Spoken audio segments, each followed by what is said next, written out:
Salut à tous, bienvenue sur Le Temps d'une vie. Voici la deuxième partie de la construction du mur de soutènement. Dans la première vidéo, on a vu comment faire la semelle. Aujourd'hui, on attaque le cœur du projet, le montage des parpaings.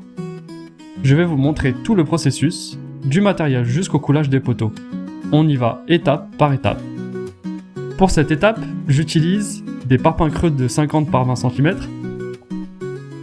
du mélange à béton avec des sacs de ciment, des fers à béton et du chaînage pour les poteaux, une trouelle, un niveau, un cordeau, une règle de maçon, un balai, un marteau, une taloche, une pelle, un seau, un tuyau d'arrosage et bien sûr la bétonnière.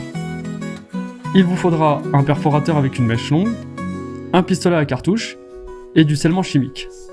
Je vous conseille de tout préparer avant de commencer à poser, ça évite les allers-retours. A savoir que pour cette étape, nous sommes deux pour aller plus vite. Un qui pose les parpaings et un deuxième qui fait main d'œuvre. La vidéo est en deux parties. La première, je vous explique rapidement les étapes à suivre pour monter votre mur. Et la deuxième, je vous montre comment faire une rangée de parpaings en détail. Avant de démarrer, la semelle doit être propre et bien plane. J'enlève ici les petits restes de béton, les feuilles et la terre. Une fois la semelle propre, on commence toujours par les angles. Je pose les deux parpaings en extrémité pour avoir l'alignement avec le cordeau. Ensuite, je prépare le mortier. Une fois les angles posés, je tends ma corde, mets deux clous identiques entre le cordeau et le parpaing, et je complète la rangée. Je pose une fine couche de mortier d'accrochage juste avant de poser le premier rang. À chaque parpaing, je vérifie le niveau et le joint vertical. Une fois votre rangée terminée, remplissez de mortier l'espace entre chaque parpaing pour les coller entre eux, ce qui consolide votre structure. Ensuite, je viens insérer les fers à béton dans les alvéoles prévus pour les poteaux. Je fais pour cela 4 trous au centre des plots creux, j'enlève la poussière et injecte le scellement chimique. Ensuite, j'insère les fers à béton de 50 cm qui ressortent un peu. Cela crée le lien entre la semelle et le mur. L'objectif, c'est d'avoir une première rangée parfaitement droite, tout le mur dépend d'elle. Si vous prenez votre temps ici, le reste sera beaucoup plus simple. Quand je pose un parpaing, je pense à nettoyer le surplus sur les côtés à l'aide de la trouelle. Ensuite, je continue à monter les rangées suivantes. Je décale bien les joints à chaque rangée, posés en quinconce pour plus de solidité. Je me suis aperçu en voyant le nombre de parpaings qui me restait qu'il me manquait une rangée complète. Ayant positionné les parpaings à l'envers pour la rase, plutôt que de laisser un vide, j'ai rempli les parpaings à l'envers de cailloux et de béton pour recréer une surface bien plate. Je vous montre rapidement comment je remplis les parpaings et surtout pour vous éviter de reproduire la même erreur.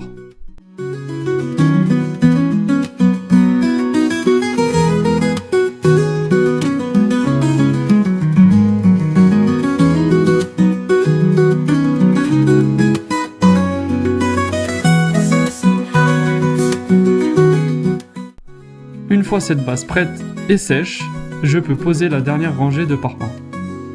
Maintenant, je vous montre en détail comment j'ai posé seul la dernière rangée. Cette rangée, je la pose comme les autres. Corde tendue, niveau à chaque parpaing et joint bien serré. Je prépare pour cela tous les parpaings proches du mur et tout le matériel que j'ai besoin avant d'attaquer le mortier. Une fois que tout est prêt, j'attaque le mortier. Je démarre la bétonnière, je prends un sac de mortier de 35 kg et avant de le verser dans la bétonnière, rincez celle-ci à l'aide de votre tuyau d'arrosage pour humidifier les bords et remplir un peu d'eau la cuve. Ça évite que le mortier colle aux parois.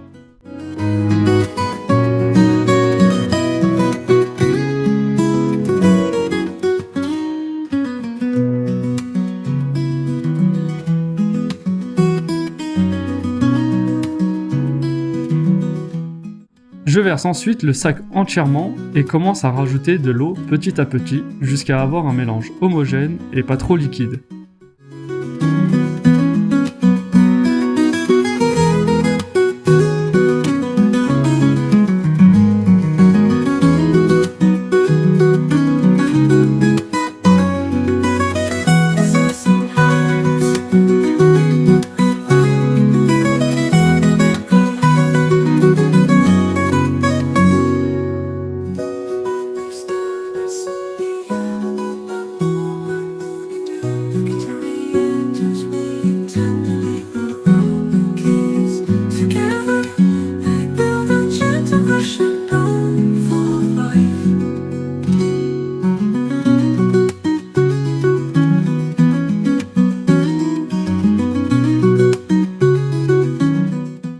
Petite astuce, positionne la bétonnière le plus à la verticale sans faire tomber le mortier pour le mélanger au mieux.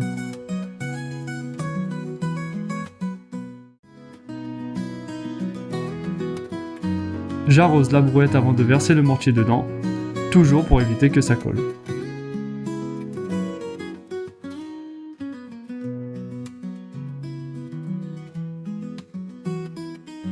Une fois le mortier dans la brouette, rincez votre bétonnière et laissez un bon fond d'eau dedans pour nettoyer et préparer la prochaine fournée. Je me rapproche près du mur avec la brouette et on peut attaquer. Je dois commencer par les extrémités qui me donneront l'alignement. J'ai besoin de parpaings creux car j'ai mis mes poteaux à chaque extrémité. Je prends, comme on peut le voir, un parpaing d'angle, double. Chaque parpaing double ont une fragilité en leur centre. Je frappe pour cela à l'aide du marteau sur les côtés, ce qui va le casser en deux. Je racle pour avoir les bords droits.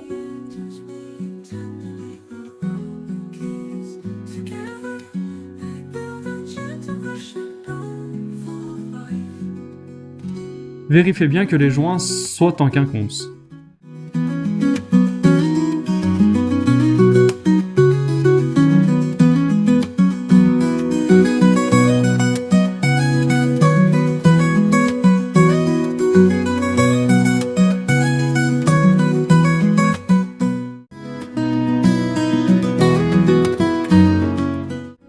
Pour poser le mortier, pas besoin de tout remplir. 2 rangées de mortier suffisent. Je le fais à l'aide de la taloche et de la trouelle.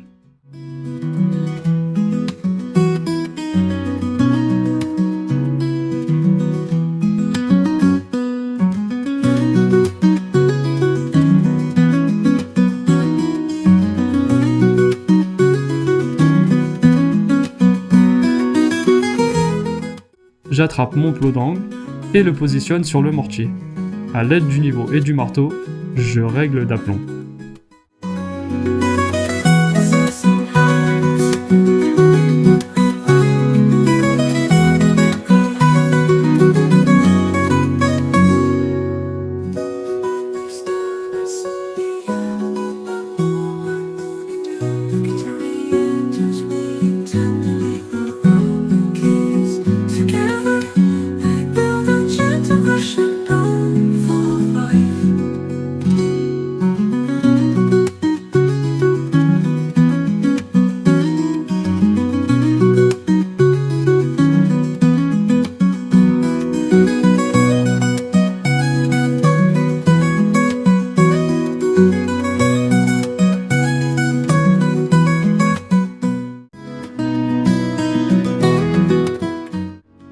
Une fois les 2 extrémités posées et réglées, je tire mon cordeau qui va m'indiquer l'alignement à suivre.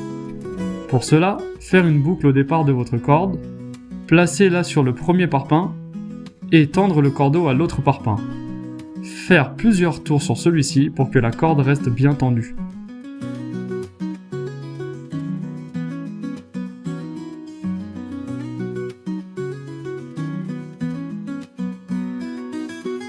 Insérez les clous entre le parpaing et le cordeau, et votre alignement est prêt.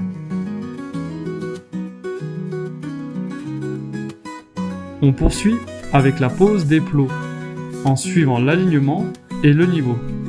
Je prends bien le temps de nettoyer les surplus de mortier.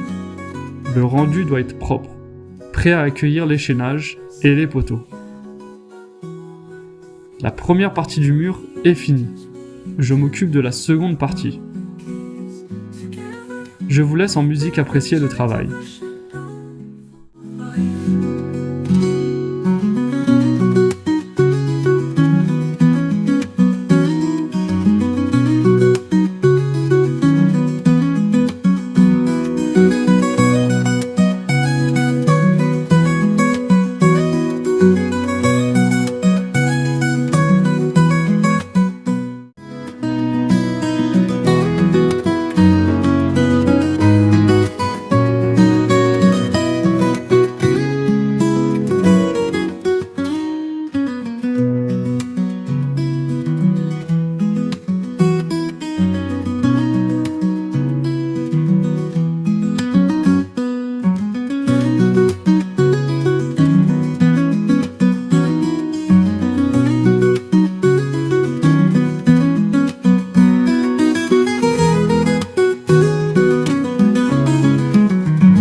fois toutes les rangées posées, je viens remplir les espaces entre chaque parpaing avec du mortier. Je mets de la taloche pour éviter que le mortier coule si l'espace est conséquent. Aidez-vous de la trouelle pour bien mettre le mortier à l'intérieur.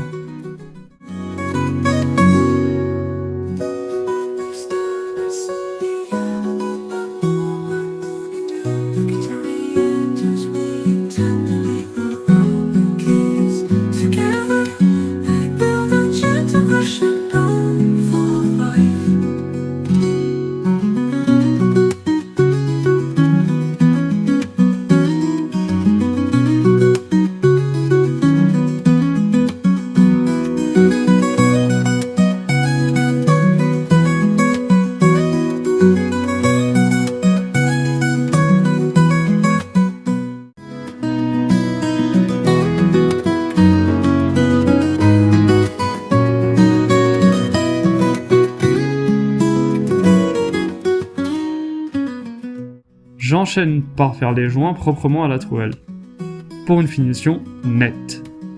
C'est cette étape qui donne au mur son aspect fini et solide.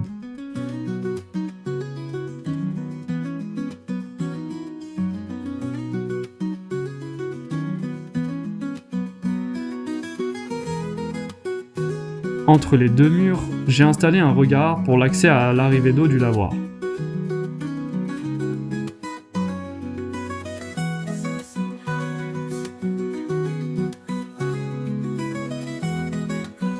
Maintenant, je place les chaînages verticaux pour les poteaux. Je mesure et découpe mes chaînages 10 par 10 en diamètre 10.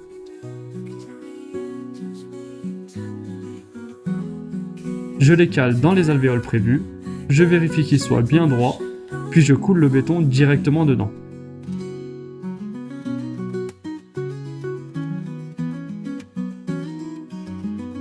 Pour couler les poteaux, faire un béton liquide. Deux choix s'offrent à vous, l'un avec des sacs tout prêts à l'emploi, ou le second avec du ciment et un mélange à béton. Je vous montre les deux.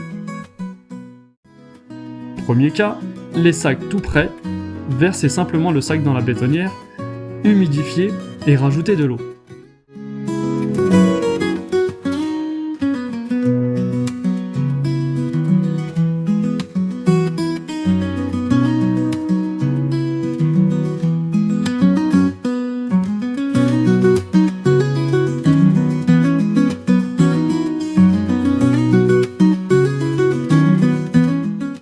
Maintenant, le but va d'être de mettre le béton dans un seau.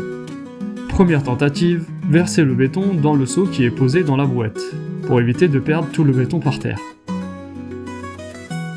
Versez votre seau dans le poteau.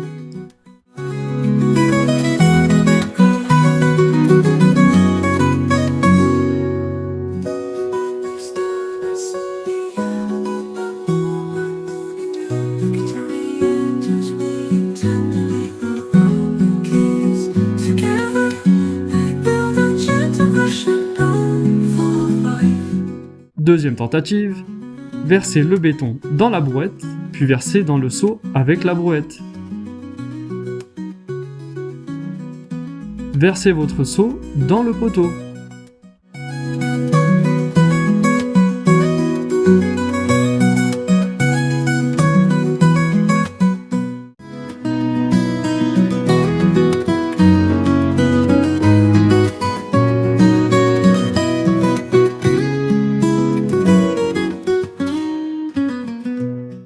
Ne pas remplir le poteau jusqu'au ras-bord.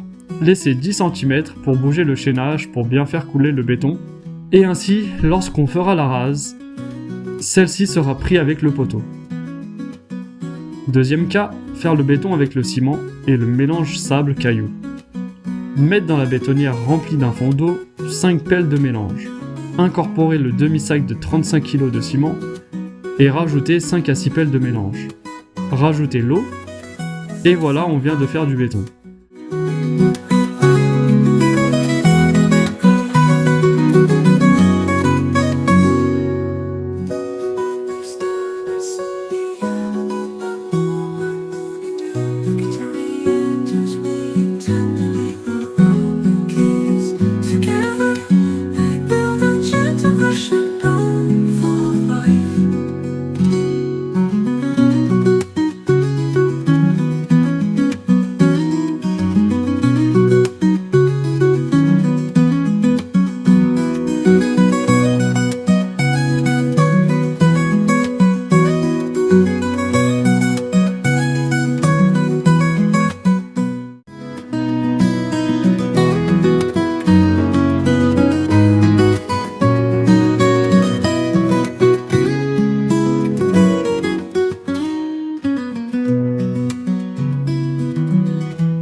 Troisième tentative, je remplis la brouette de béton, je prends le seau et le remplis de béton à l'aide de la trouelle. Versez le seau dans le poteau. Ces poteaux vont lier toutes les rangées ensemble et donner au mur une vraie résistance. Quand c'est coulé, on laisse bien sécher avant de passer à la suite.